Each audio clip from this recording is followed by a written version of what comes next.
ఈరోజు కంటక వాక్యం.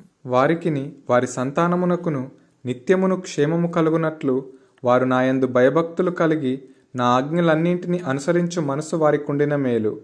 ద్వితీయోపదేశకాండము 5వ అధ్యాయం 29వ వచనం. ప్రియులారా, దేవుడే మనకు క్షేమమును అనుగ్రహించువాడు. ఆయన ఆజ్ఞలు మనకు నెమ్మదిని కలిగిస్తాయి. ఆయన యందు భయభక్తులు కలిగి ఆయన ఆజ్ఞలను అనుసరించి జీవించినట్లయితే మనం ఈ లోకంలో ఎంతో గనులముగా జీవిస్తాము. ఎటువంటి ఆపదలు మనకు కలిగినను వాటికి మనం భయపడము.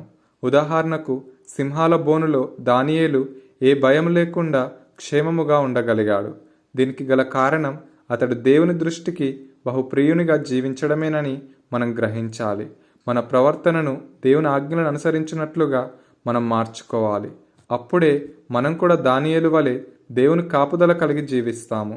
దేవుని వాక్యం ఈ విధంగా సెలవిస్తుంది: యెహోవా ధర్మశాస్త్రమును అనుసరించి నిర్దోషముగా నడుచుకునివారు ధన్యులు.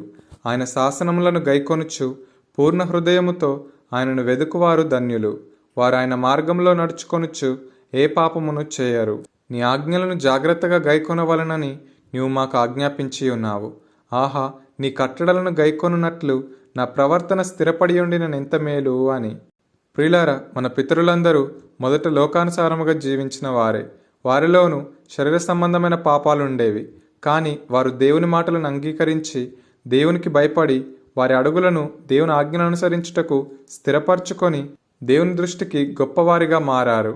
మనం కూడా అటువంటి మనసు గలవారమై ఉండుటకు ప్రయాసపడాలి.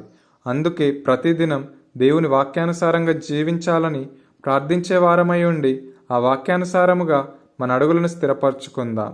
ఈ వాక్యము దేవుని ఆజ్ఞలను ప్రేమించే వారమై మనం ఉండాలని మనకు తెలియజేస్తుంది. గనుక ఈ రోజంతా ఈ వాక్యాన్ని ధ్యానిస్తూ క్షేమకరమైన జీవితాన్ని జీవిద్దాం. దానియేలు వంటి ప్రార్థన జీవితాన్ని దేవుడు మనకు అనుగ్రహించునుగాక. ఆమేన్.